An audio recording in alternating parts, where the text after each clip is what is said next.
Please welcome Coralie.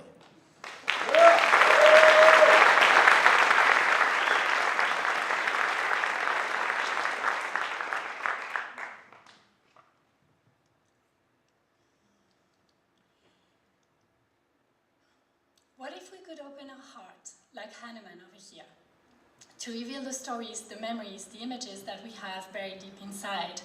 How would that affect or improve our ability to connect with our inner selves, with others, but also with art? So I'm going to give it a try for you. If you open my heart, this is what you would see. This is where I grew up, Arlit, Niger, in the middle of the Sahara Desert in Africa. In 2012, Google Earth finally surveyed the little desert town from space. And Street View is still unavailable to this day, but the map is now so sharp and my memory is still so clear that I could locate many memories on this map.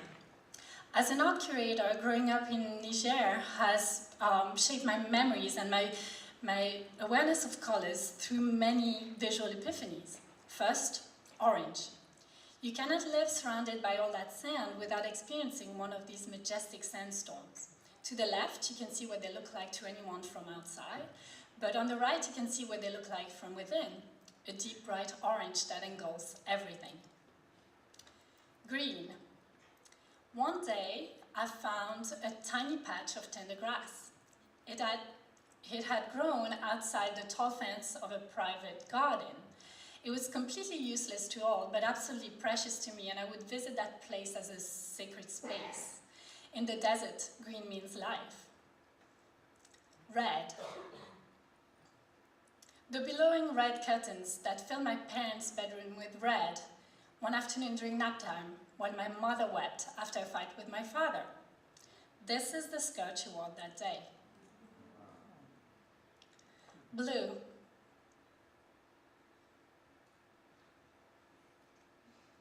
My blue remembered hills.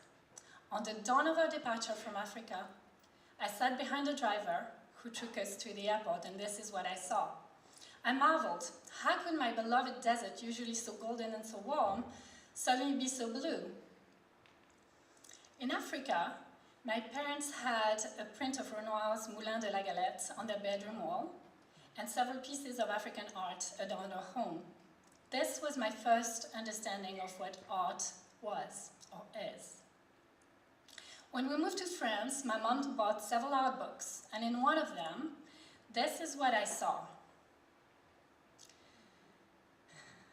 I was completely astonished. Do you remember the sandstorm, that gorgeous orange that pierces the sky in my African pictures? Do you remember my mom's red curtains? Do you see, can you feel the connection? It's all there. This was my first understanding of what art could also be, and to this day I hold Crystal responsible for fostering my creative spark, for the understanding that art has no boundaries or restrictions. This piece is entitled Running Fence. I see an endless line, so I think of lineage. At 12 years old, my aunts told my mom they didn't know who I was compared to my two older sisters who had very clearly defined career paths ahead of them. And about a year later, I found myself jotting down lists of words and things that define me to unlock the true potential of who I was. And who am I? Well, I carry a little bit of my ancestors within me. I carry beautiful Mama Africa in my heart. And I, like you, carry experiences like no others. My pastor also says that we all carry a little piece of heaven within, and that it should grow and be manifested.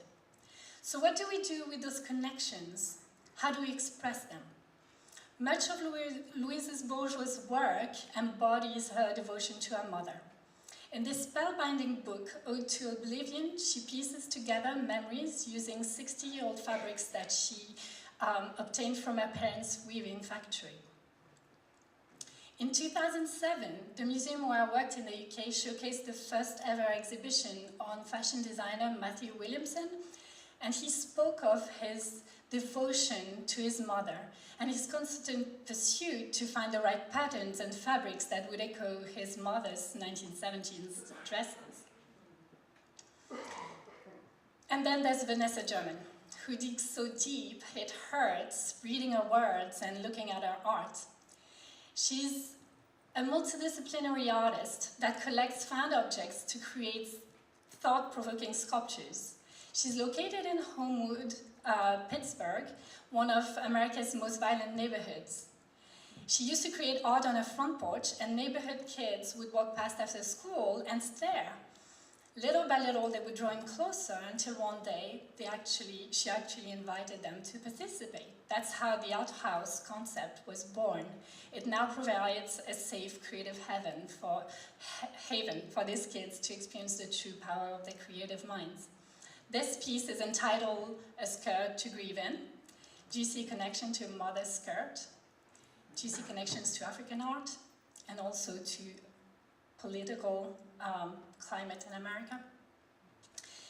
Here's the work of another two artists that look at the notion of race. Victor's work, paintings, are a cultural exploration of the African diaspora. She's inspired by Egyptian patterns and African textiles. Rashid's work addresses the silencing of black bodies. Now, what would you say if you stepped in Hank Willis Thomas's Truth booth and you had to start with a given sentence, the truth is? What would your truth be? How deep would you dig? The truth is, we all have something to say. So let's listen to each other. This is the true potential of what can be achieved if we look within. So look inside, find it for yourself, find the tools. Unearth those buried narratives. Everything is meaningful.